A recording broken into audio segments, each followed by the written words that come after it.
Hello, and welcome to another episode of the Alter Your Health podcast, your source of information and inspiration to promote the holistic transformation of your health and the health of our planet. Today, we've got another great conversation. I really enjoyed talking with Amber Ryan, who is our guest on the show today.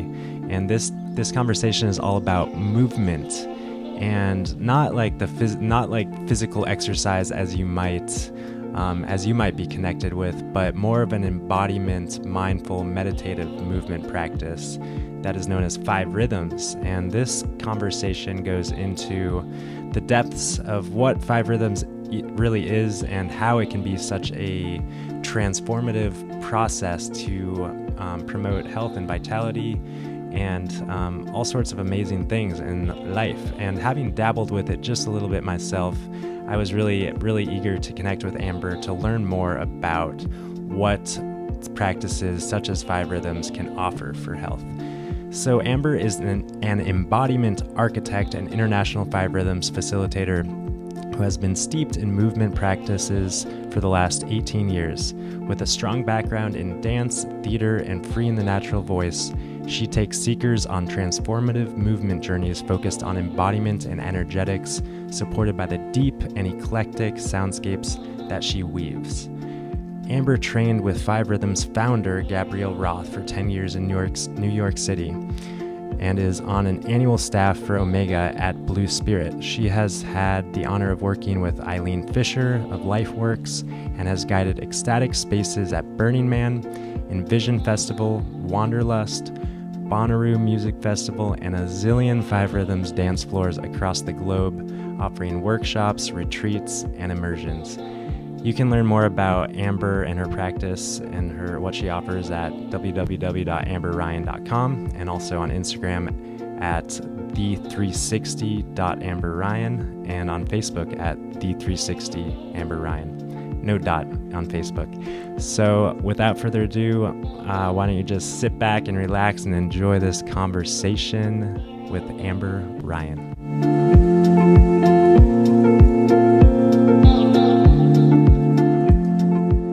All right, and welcome to another episode of Alter Your Health. Thank you so much, Amber, for joining me here today. Welcome, Amber.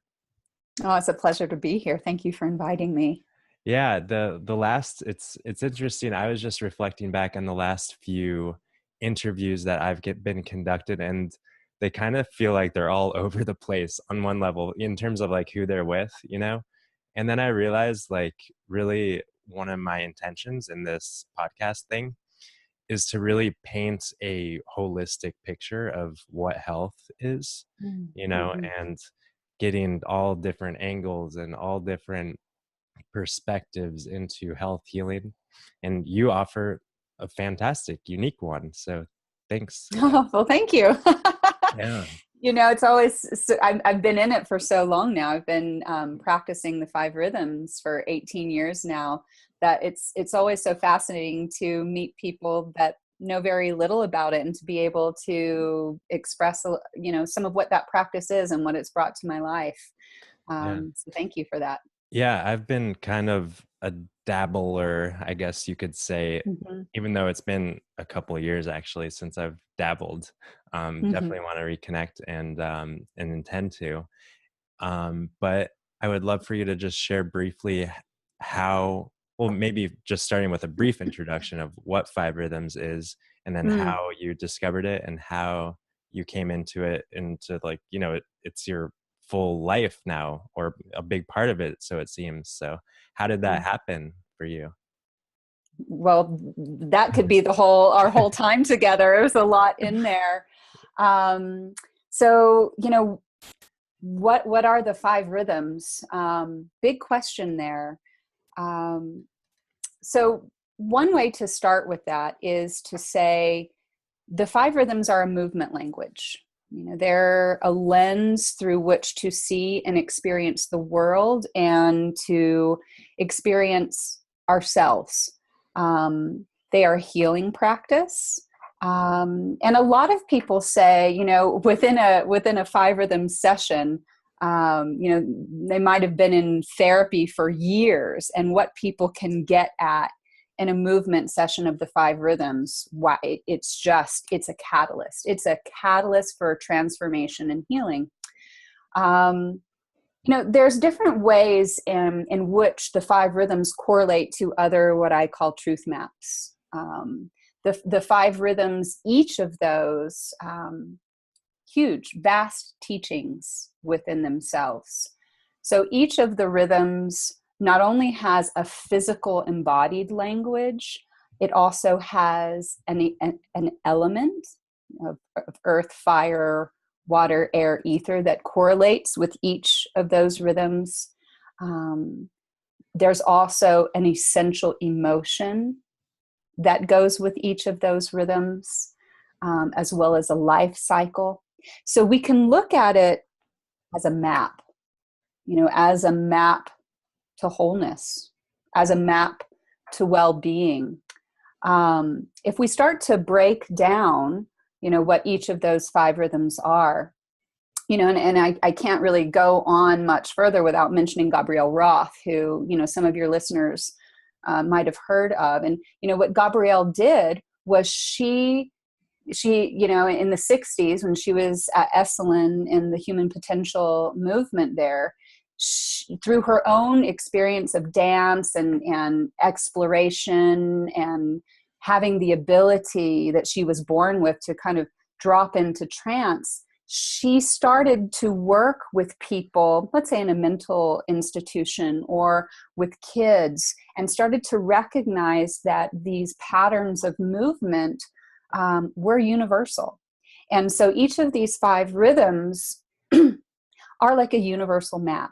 So if we look at the first rhythm of flowing, of the flow state, it's really about change and motion.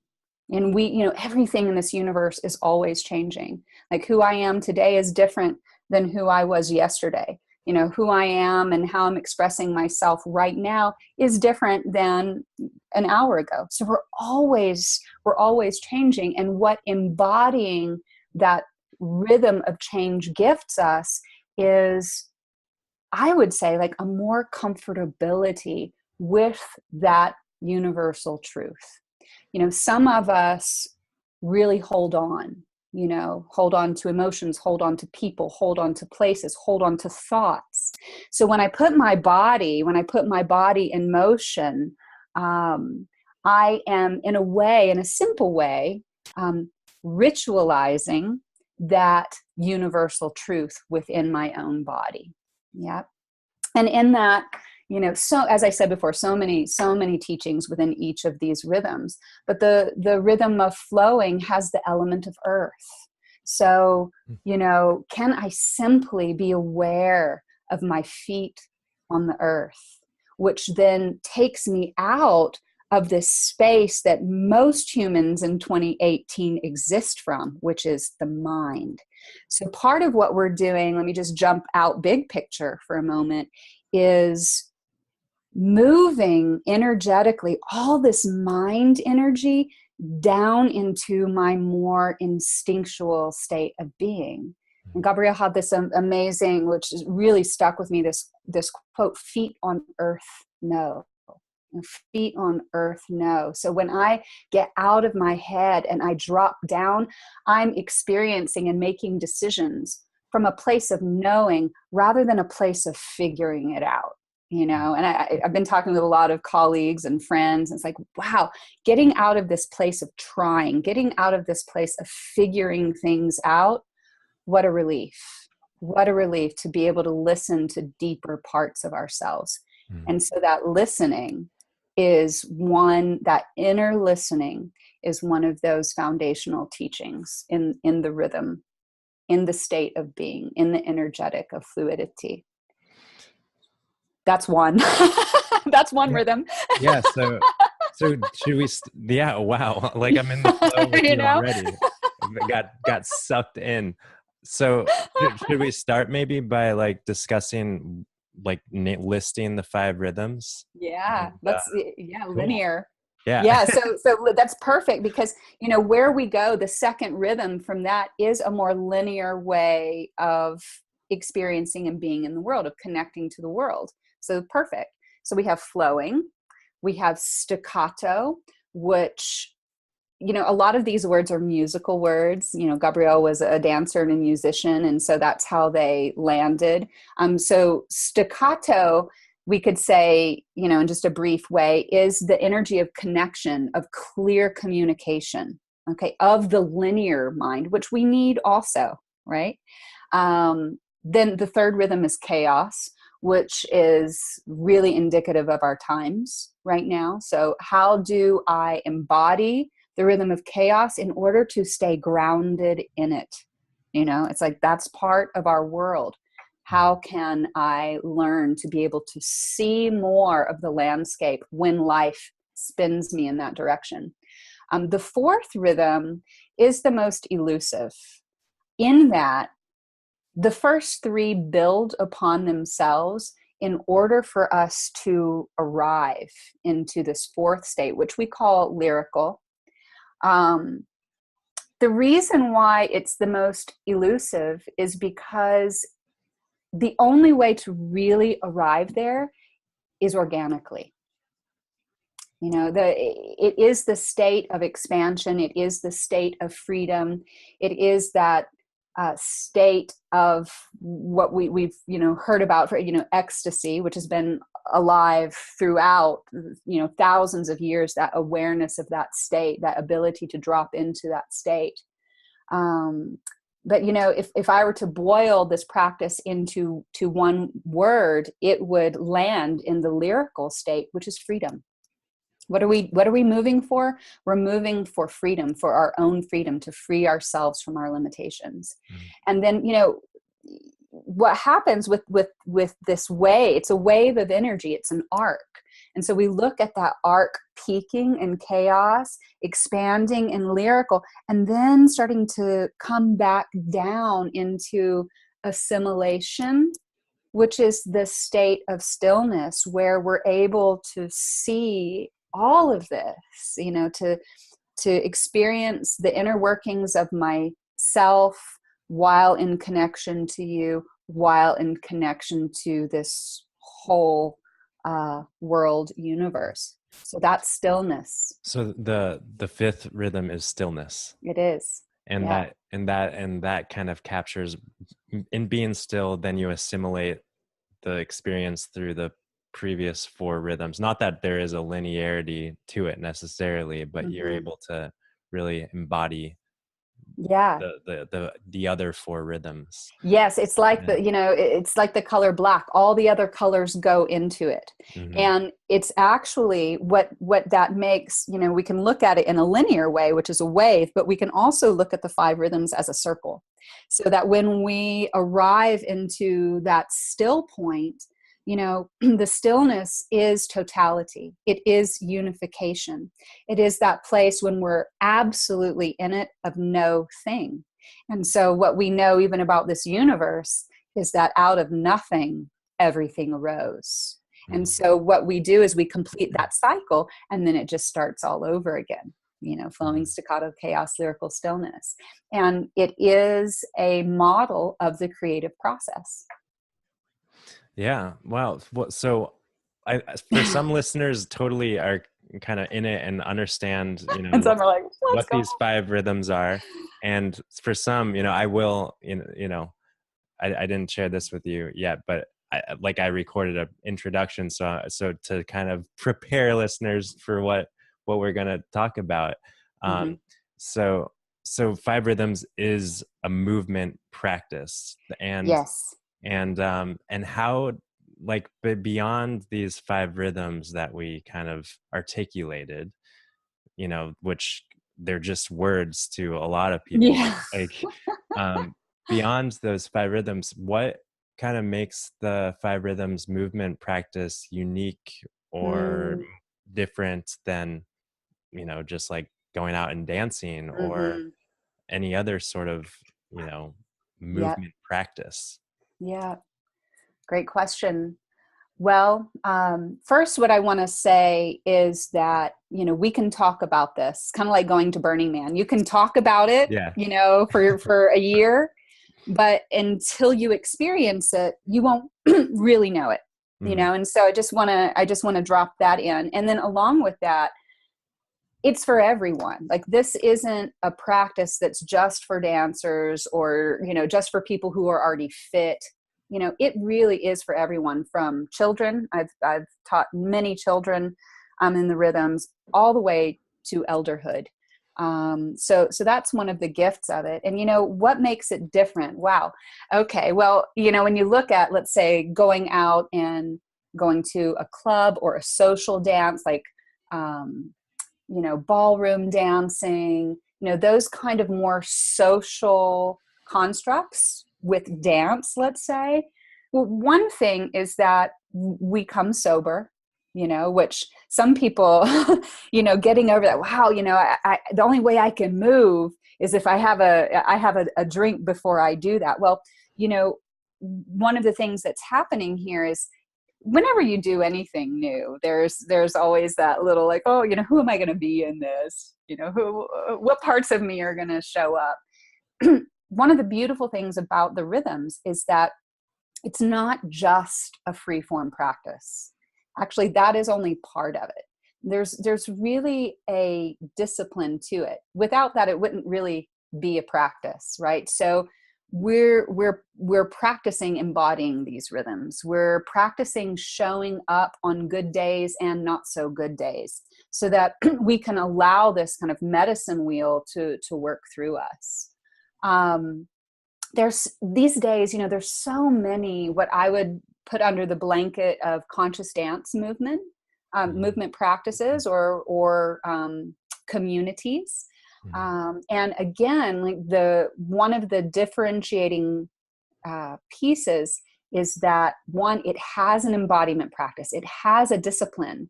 There is a practice of attention and awareness, so that, you know, let's say the exercise calls for feet moving through the space, and all of a sudden you find yourself being, you know, one out of, you know, of a few people that actually are not doing that because you got lost in a thought. There is an anchor there that says, come back to what is actually happening right now in the present moment. And so we start to see, you know, how our minds take us out of being present, how our emotions take us out of being present.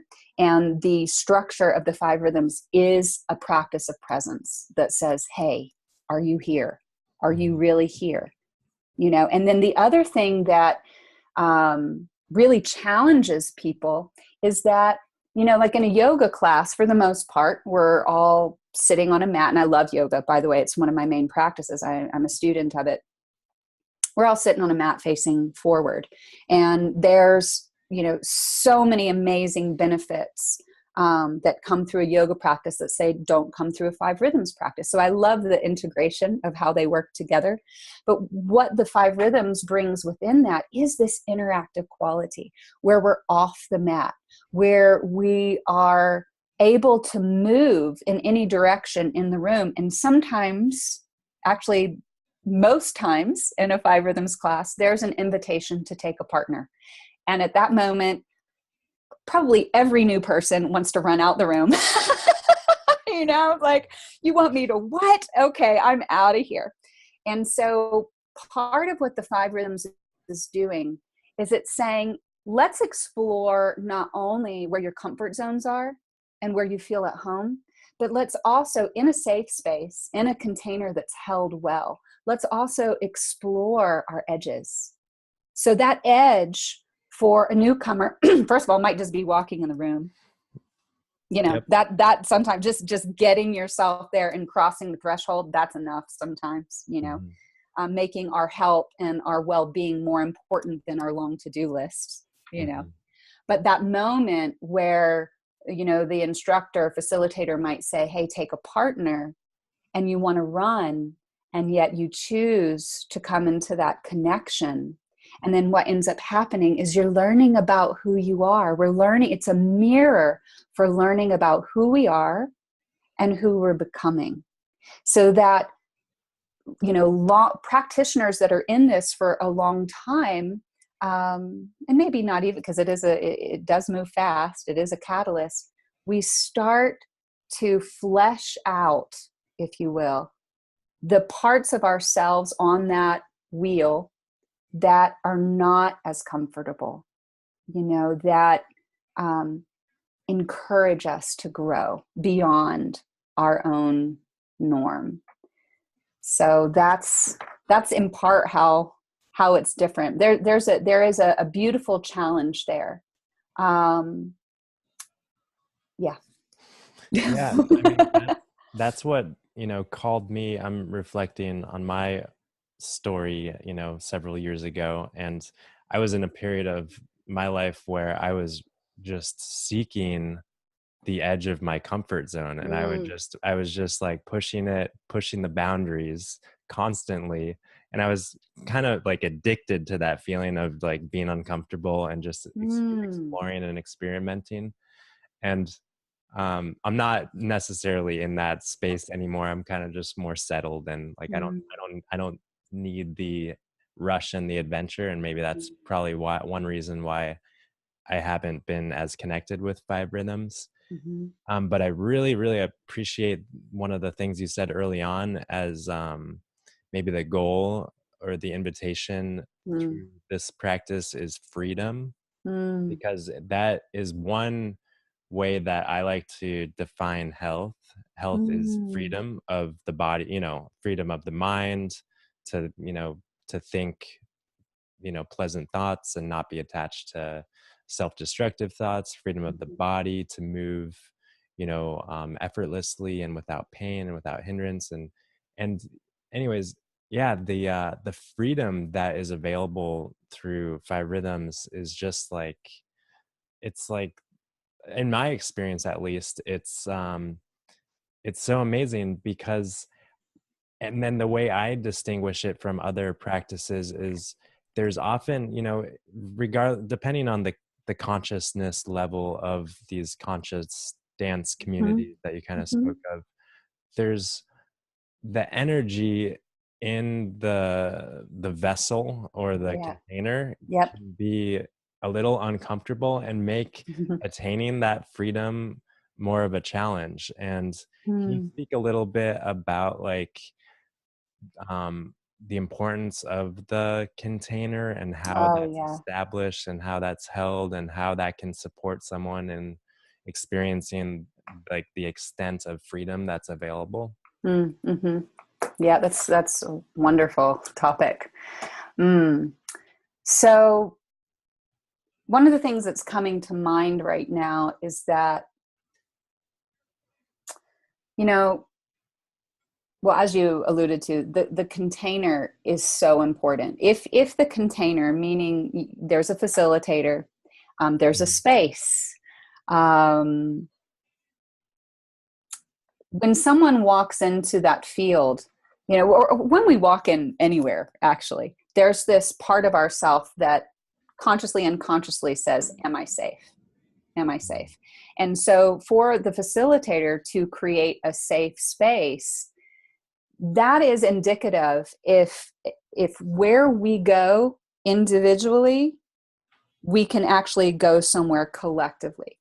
If there, in a lot, I will say in a lot of conscious dance spaces I've heard of, the container is not held so well. So there could be, people talking over here, people doing this and that over there. And some of these guidelines that we have kind of move that energy out of the way so that, when we come in, we are all observing silence so that we can really dive in to a deeper listening to what's going on within ourselves.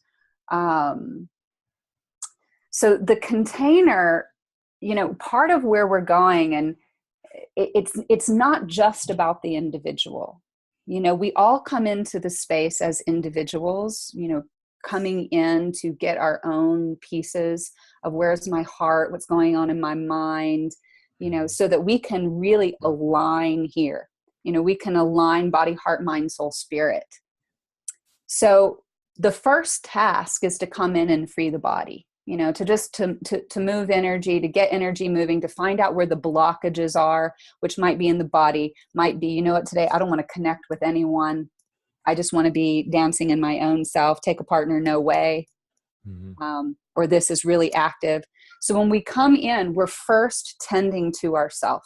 Okay. And then little by little through a session, we start to open up to, okay, who else is here? And, can I connect here? And is this safe? I have a resonance here. I don't have a resonance there. Okay. Little by little, what we do is that we open into the collective field. And that's where, let's say, we all come in as individuals. Now, when we open into that space, and it can happen at any moment during that way, but when we open into the collective, then something is starting to happen in the room that can elevate, that can ripple out. It's like, you go to a concert, you see all these people like dropping into a beat. Eventually there's this unified field that starts to move. And now, even though we're all these individuals, we're experiencing something together. So the 5 rhythms does that. And a container that's held well will allow for that space to arrive. Now, do we always get there? No. Do we always find our freedom in every dance? No. Sometimes I'm going to come in and what I'm working with is so dense. And so I might get, some movement in there. I might feel some sense of expansion, but some days we need to do our practices for 5 hours. Some days it takes us 5 minutes, but part of the aim of a well-held container, meaning that there are some ground rules, a well-held container allows us to all elevate together, and there's such a thrill. There's such a thrill in that when we feel a whole room dropping into a similar vibration. That is ecstatic. That's absolutely ecstatic. Yeah. And, what I'm hearing is just it's not something that there's no recipe to make it happen, but it's an organic process. And as it happens, there's this collective kind of experience and this collective feeling of feeling safe and feeling comfortable to express authentically and to communicate and interact with people authentically from the heart. And it is such a beautiful thing that in many of our day-to-day worlds, like there is just simply that does not exist, that authentic expression first of all, and then that intimate and organic connection that evokes kind of freedom and just a healthy mind and body. That's what we're after, right? A healthy mind and body, so we can have a good experience while we're on this planet. Totally. Do our part to help make it a better place in small and big ways. So I kind of like to see, and maybe like, I don't know what your thoughts are on this, but the 5 rhythms container is kind of like the gym, kind of like the exercise gym you go to like exercise these muscles of fluidity and connection and authentic expression. And then is the goal ultimately like taking it out of the container and being more free and connected in the world? Or like, and how do we translate that, the practice of moving? How does there's probably not many people who are just going to go every day to a 5 rhythms group and just kind of just immerse continuously. I mean, that might be nice, but there might be more to life. So how I guess the question I'm trying to articulate is like, how does the 5 rhythms practice ultimately translate outside of the experience? It's essential. Actually, it's an essential question. Gabrielle used to say, and now she lived in New York, and I lived in New York for a long time too. Like, if it doesn't work on the subway, it doesn't work. Like, if you can't take this out, then what do don't waste your time. So it's actually a really important thing. And what a word that I like to use a lot in my offerings and teachings is bridging. So it's like, how do I bridge this experience and what I gained from, let's say, this hour and a half, 2 hour practice or this week-long immersion? How do I bridge that into my life? And this is a really big topic. I'll give a few examples. So first of all, let's just take the rhythm of staccato, for example. One of the teachings in that rhythm is connectivity, connecting from, what's alive within me and being able to articulate that and express that in the world. Okay. So an exercise that I love to do in not so much classes, because this can bring up a lot for a lot of people. And it sounds like the most simplest thing on one hand, but get a room full of people practicing to articulate through the body and through the voice, the vibration of no, and you will see the room fractal. Some people cannot, like it is such a challenge. Could you say that? Could you say that again? I'm just trying to wrap my mind what you mean. Yeah. So let's say, let's wrap it down a little bit. So in that rhythm of staccato, it's about clearly expressing. It's the rhythm of outward expression. Okay. If we backtrack a moment, the outward expression is connected to that exploration that I had in the fluid field of who am I? What's actually going on in here? So I take that information of what's going on in here, and in that second rhythm, I say, I'm going to put that out in the world. I'm going to bridge from my inner world to the outer world. Okay. Now, part of what that is, we can define that as connection. All right. Just connection between you and me. Now, let's say that you just asked me a question and my answer is no, but I don't want to hurt your feelings, right? So many of us don't have feel we don't have the ability to say no, because, if I say no to you, well, that's going to make you feel bad. And then this whole thing starts to unwind, So working with clearly articulating, expressing through the body and the voice, different movements and voices of no, then will help. Well, first of all, it'll help us to see in the body, do I have this vocabulary within me? And what I find for a lot of people is that there's such a fear of saying no, right? So now through this embodiment practice, I have identified my comfort level with being able to articulate no to someone, for example. We could do the same thing with yes. Okay. But let's just go with no for a moment. With that awareness, okay, let's say the person that's practicing this is challenged in saying no. With that awareness, I get to go out into the world and practice.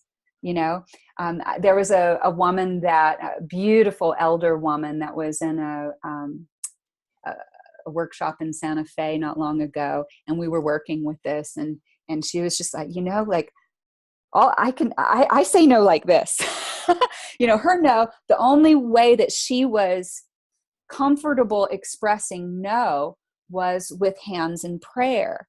It translated to her, we talked a little bit after, as no thank you. But there was such a challenge for her to just simply say no, and not have to give like no, who I think I heard Oprah say one time, like no is a complete sentence. But we've all been hurt by no's. We've all, have found, oh, wow. Ooh. So part of what we practice is, can I give no with love? Can I give no? And I'm going to turn to the side so you can see this. So it's like what I've learned over the past couple of years in working with just this embodiment is when I'm saying no, so here's a shape, here's my hands. There's something on this side that I'm saying no to. Okay. I'm saying yes. Yes. To what's on this side. No, right? that's so I'm creating a clear boundary out here so that I'm saying yes to something here that's more valuable to me. And these are, just like you said earlier, these are muscles that we're exercising because of whatever reason, this language was not given to us either through our essential being or through our conditioned being. So what I'm practicing, and there's that word for the 5 rhythms, what I'm practicing is bringing this simple articulation of no, where then I don't have to go in this whole, thing. I'm like, oh, I said no. And, sometimes I still do that. We're human. So we're exercising these muscles so that we can navigate the world, the real world, with more grace and strength. Grace and strength, I love that. And that's really powerful in a lot of ways. And thank you so much for articulating that so beautifully. I have been taught that, saying no to one thing is really saying yes to myself. Saying no to someone is saying yes to myself, or saying yes to something that's more valuable. So that's a really great lesson for me, and I think a lot of people. And what also came to me when you were sharing was this idea, I don't know how true it is for everybody, but this, and how our thoughts and words can be so out of alignment with our body, and what strain that gives the body, like physiologically, how that can maybe create tension and disease even in the body when things are out of alignment. Yeah. And I mean, I can think of places that I've been where I'm trying to be happy, but my body just doesn't want to be there. I'm trying to connect, but I'm in a mood where I just want to be on the couch. and all these experiences of out of alignment, of the body and the words and the thoughts. Wow. And so 5 rhythms is like the gym, like the exercise place where you can exercise, coming into alignment with moving the body in a way that's aligned with thoughts. And there's not so many words in 5 rhythms, but you're aligning yourself with what you're thinking and what you're wanting to express, and it's true. Yes, you're onto it. You've got it. You've definitely got it.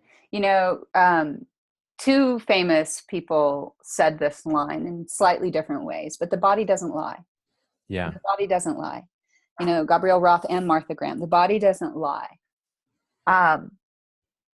So part of what I, over the years, and continue, because all of this is a refinement. I've been doing this for 18 years. I am still learning. It's why I'm still here. My mind moves really fast. If it wasn't something that was really potent, I'd have been gone a long time ago. So, you've just touched upon a different mapping within the 5 rhythms. So the flowing rhythm is all about the body. The staccato rhythm is all about the heart. The chaos rhythm is about releasing the mind, surrendering the mind field to the body. The place of lyrical is when we arrive into our essential self, which is a correlation to soul. And when we arrive into that, the gem of the practice, the stillness, words, definitions, but it is the place of spirit, of interconnecting, that spark of light that interconnects all living beings. And so part of what we're doing is exactly what you just said. We're exercising, we'll use that, we're exercising different aspects of ourselves, giving the heart a place to express itself beyond words. Because, it's like words are just symbols that point to things, but how I can embody this heart and feel and give it arms and legs and all of that. What then happens is, even though I'm focusing on the heart, it's happening in the body. So through that, I'm aligning heart and body. Okay, now we're in the headspace, and we're practicing to release all of those constant rapid fire thoughts to give more space. Guess where it's happening? All in the body. Now, so we just keep aligning, but not through the place of negation, through the place of acceptance, of saying, yeah, heart, what do you have to say and teach me? Mind, what, am I controlling everything in my life through this place right now? Do I have the ability to practice the art of surrender?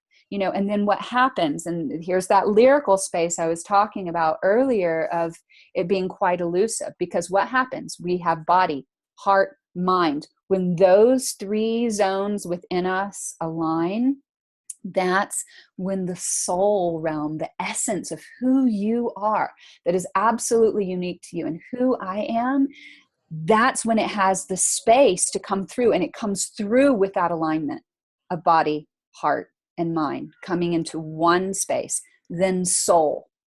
And then even more than soul, when we then even dissolve that space, now I'm in that whole field, all seeing, big I space in stillness. So it's layers and layers of alignment that can happen in an hour.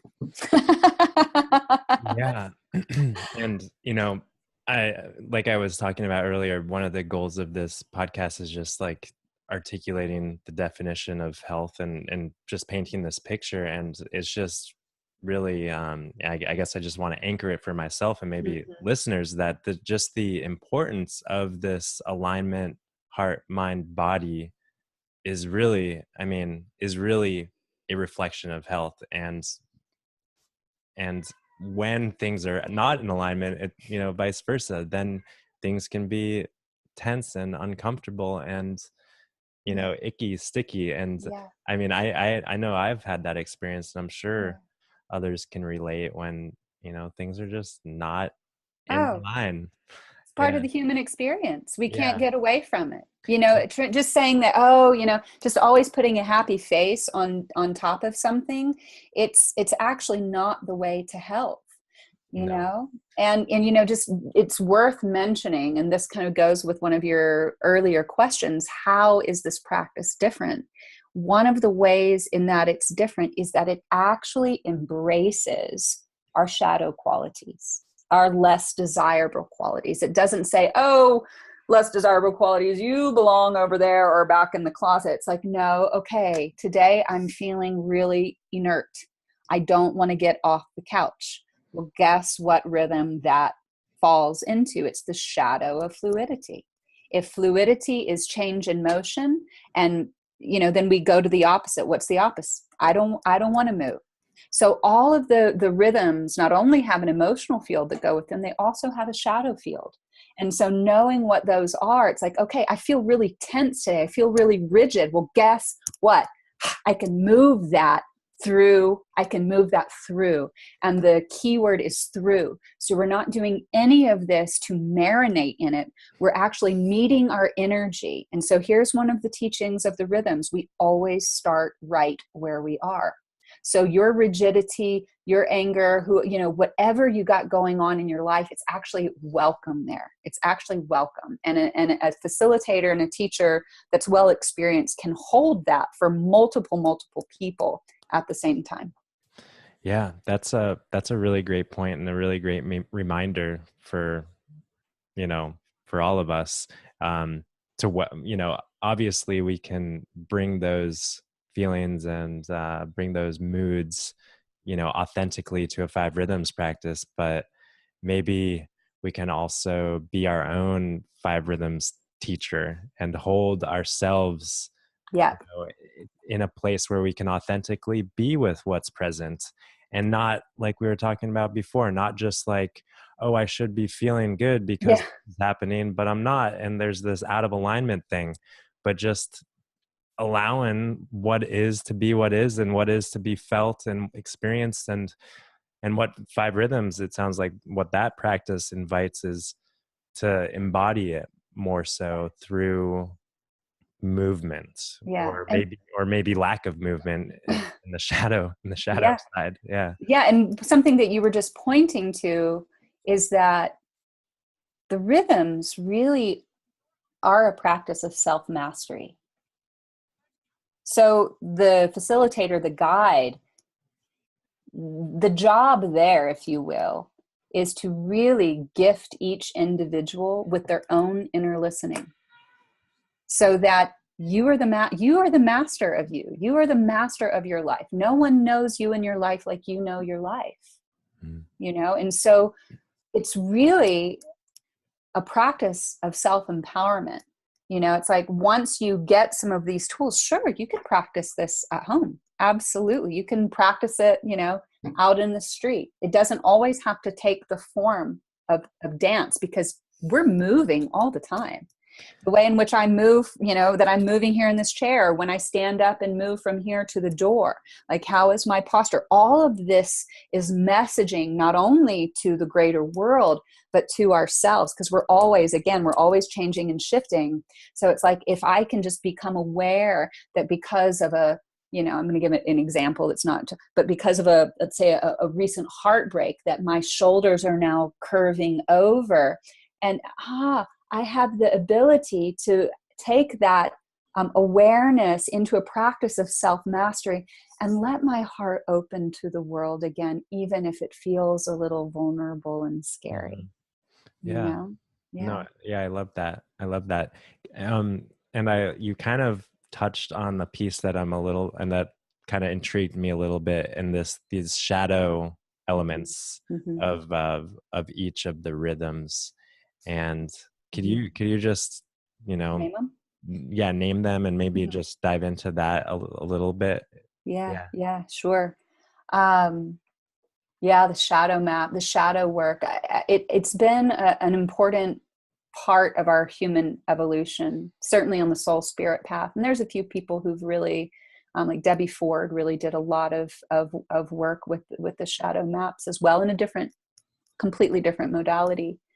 But through the movement modality and how it correlates with the rhythm. So I already mentioned that, in fluidity, the opposite, the underbelly, if you will, would be inertia, that place of weight. Sometimes, there are people, let's say people who are struggling with obesity.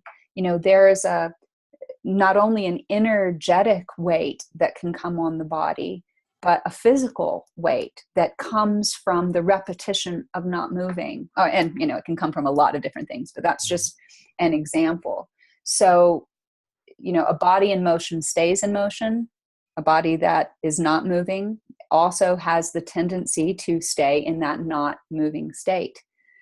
So we actually work with the qualities of weight, of like how, what are those days when I'm just so tired, or those periods of my life where I've sunken down into a depression. There are many people like myself who have actually healed eating disorders by coming into this practice, because what I'm doing is almost like giving myself a massage from the inside out, really feeling this body. And when I can do that, for a lot of us, there's a healing process that takes place, not by separating, but saying, okay, the truth of my experience right now is weight. And so how are all the different ways in which I can articulate that with breath? So we haven't talked about breath yet, but breath inside and outside of this practice is essential. And we as a culture have become a people who actually do not breathe, who hold our breath, who breathe very shallowly. The deeper we breathe, the fuller our lives are.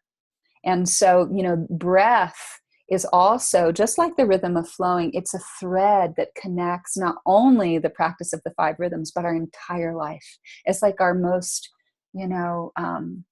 constant companion, it can be our best ally.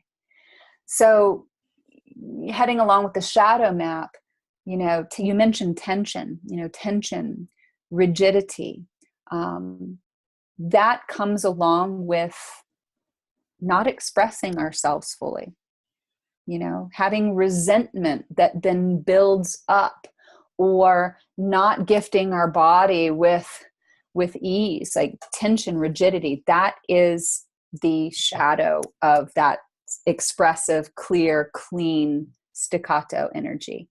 And without going too much into the emotions, part of why, and I haven't really gone into it, but staccato is also the masculine energy, if you will. And so culturally, we have a big wound there that we're healing. We're in the process of healing right now. Power gone misused. We can look to the Me Too movement that has been like rising up that says, yeah, it's time for this to change. So many people on the planet have been wounded by shadow masculine energy. And let's just for a moment include anger that is huge, not anger that's essential and needed and protective, right? But that big, overblown, overbearing energy. So we're in a process culturally of writing that and giving the masculine energy its beautiful, pure, rightful place in the wheel. So rigidity and tension, shadow of staccato. Shadow of chaos is out of control, either out of control or way too controlled. Yeah, that's what just came to mind, is like chaos is out of control to some respect, but I think excuse me. Yeah. Think of like OCD, kind of OCD thinking is like the shadow of chaos. Yeah. Maybe, Yeah. but Yeah, it is. That's interesting. So we could explore that together. So for right now, before we head over into lyrical, which might, so lyrical, I want to just say, and maybe it's not the same, you might know a bit more than me about this, but the shadow of lyrical is where our addictions come through. So repetitions that are not healthy,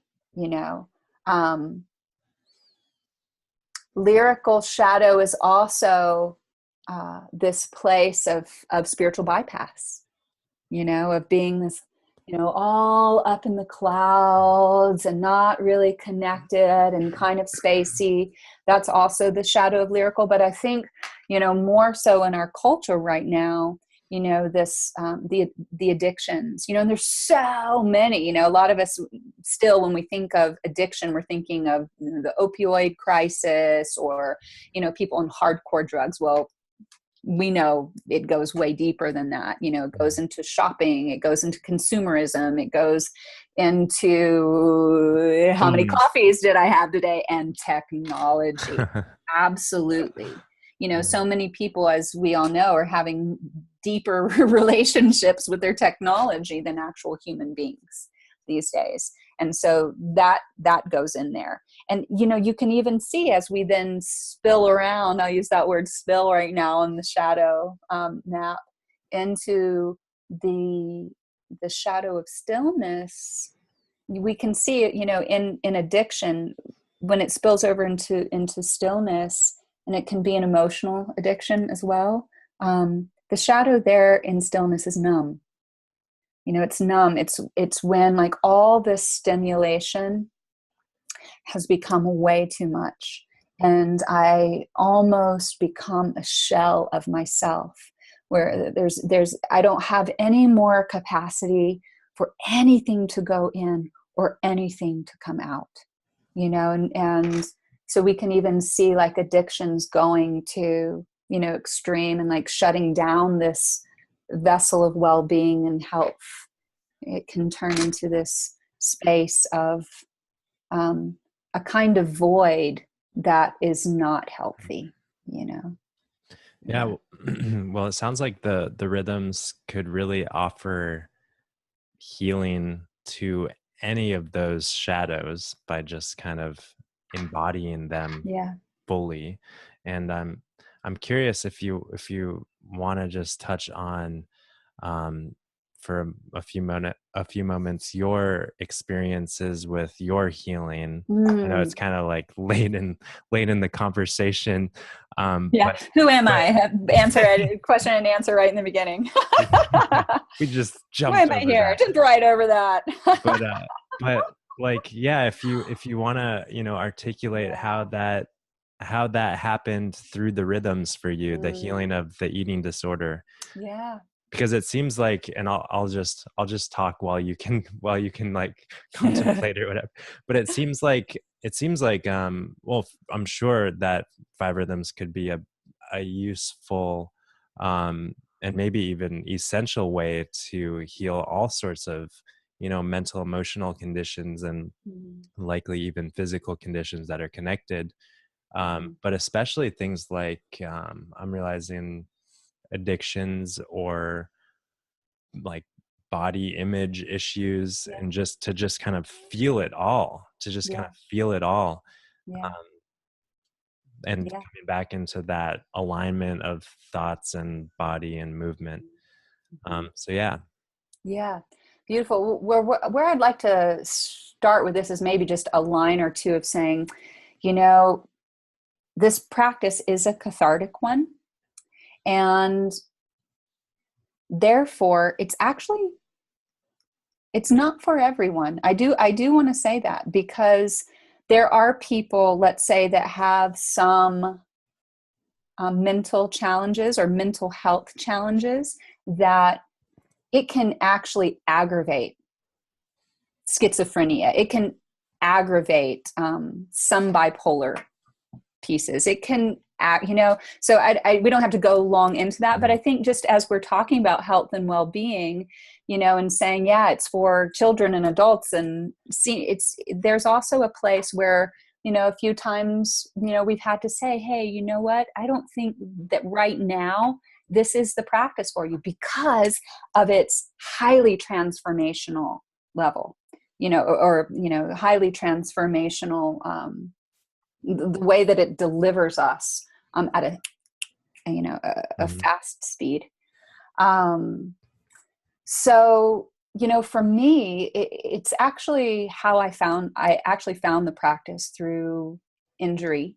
I was a professional dancer and performer, and I had a series of injuries to my left ankle. And through a series of pretty, for me at the time, catastrophic events, basically the universe saying, hey, guess what? You're not going to be a professional dancer. And I ended up, breaking my foot up, right before we opened a show and all of this kind of stuff. One of my teachers handed me Gabrielle Roth's book, and page 1, I knew she was going to be my teacher. And so when I found the practice and I started the practice, I was a dancer that was healing. And so what this gifted me with on a small level, which wasn't so small to me, was being able to do what I loved, what my soul was born to do, without continuing to re-injure the foot. So physically, even if we have sensitivities in the body, a lower back, a neck that might not be feeling so great, we can still enter into the practice. And so I entered in that way. And then at that same time, I had been really struggling with an eating disorder from about 17 to 22, 23, 24, something like that. And once I started to dance and move and really climb inside my body and really put the emphasis on how it feels to be in this body, rather than letting the scale or the mirror reflect back to me how oh, that's 5 pounds too much. I need to, getting out of that mindset and more into the sensing feeling state. That's when I really started to heal my eating disorder. So that's one layer. Recently I also had my first major surgery in my abdomen, and I have so much more compassion now for people who have experienced any kind of major surgery. Um, and part of what has been so helpful to me in this healing process is leaning towards the rhythm of stillness and saying, you know what, and also with the help of community, good friends, close friends, saying, hey, you know what, yeah, you're in a different state of being right now. Your body actually needs a lot of rest. All these things that you've been doing so often, they're not serving you right now. Being on the computer for hours, so it's through the rhythms, during periods of our life, we can actually say, okay, like for a little while here, even though I'm only, 43 and not in my 60s, 70s, or 80s yet, And that's the life cycle of stillness. Right now, I'm going to lean towards that medicine to allow the space of healing, to allow, the space of doing nothing and being okay with that. Um, it absolutely is a healing practice. And I am working with someone right now who also, has a pretty major eating disorder and relates her emotions through food and weight on the body. And the way that we're approaching this is it's not about the scale. It's really, how are you feeling inside and getting moving? So how, it's in a holistic approach. What are the foods that I'm ingesting? Do I have a practice where I'm moving my body, where I'm letting some sweat out? And through those types of approaches, rather than, comparison and what I should weigh and all those shoulds, allowing ourselves to really come into contact with the body. And again, like coming into that aligned state is promoting healing and health and well-being. Yeah, that's what it seems to be coming back to, is just that full alignment. Yeah. Yeah. So kind of shifting gears maybe a little bit, like,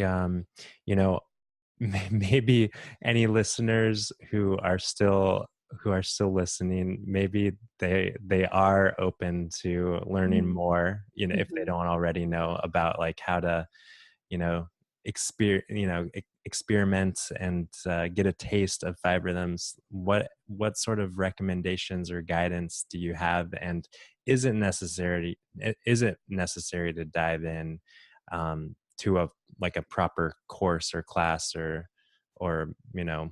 Mm-hmm. something like that? Yeah. Yeah. Well, on a simple level, you can go to fiverhythms.com and use it as a search engine to see where there might be local classes, workshops, and things like that near. There are places where it is not yet. It's not everywhere. It's not everywhere yet. So just checking that out first, because,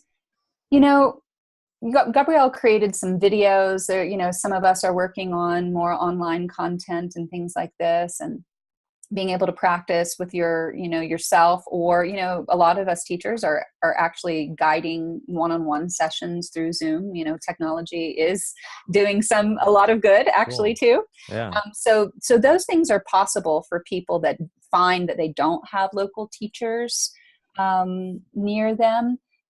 One of the things that is important at a certain point in the practice is the community. And it's not just about the practice, it's really about life, that we actually need the community, that, when we isolate and we, become very solitary beings, something is lost. So an invitation that if you are inspired, that you find yourself either in a class, a workshop, or, a week-long immersion. Like if you want to go to Costa Rica, we've got stuff going on there too. You get the whole immersion. Let's go. We'll be there in July. We do a lot of work there for good reason, because nature, like a return to nature, we have this inner wilderness here. And then when we're in nature, the outer wilderness reflects our soul back to us. We get revived and energized by being in nature, by taking walks, And so when we can gift ourselves with longer periods to go in and do works that aren't just a 2-hour class, but that we keep going in. Oh, there's another layer. Oh, there's another layer. Oh, then the gems really come through that can create a shift that is much more long lasting. So some people ask, why would I do what we just did in 2 hours? Why would I do that for 5 days or a week? That's why, because there's so many layers that we're shedding from our conditioning and from, moments that happen that we're still holding on in the body. And so we go in there and shed and shed and shed. So, again, fiverhythms.com, reach out, amberryan.com. You can email me. I can help put you in touch with amazing facilitators. So many ways. Yeah. Well, I just thought I'd make another comment. You were talking about like going in and unraveling these layers and just going deeper. And part of me thinks also like, well, also like it's fun, it's Oh like yeah. it's like we can't overlook the fact that one of the goals is through this all is to have some fun and be Thank you for saying that. like it is. It's like I know that's typically how I come out of Mhm. these sessions, these classes, is like light and smiling, Yeah. and it's not like, oh gosh, another five rhythms course. Yeah. um Well, you know what it does, just, yeah. I want to just say with that is it also heightens our creativity. Hmm.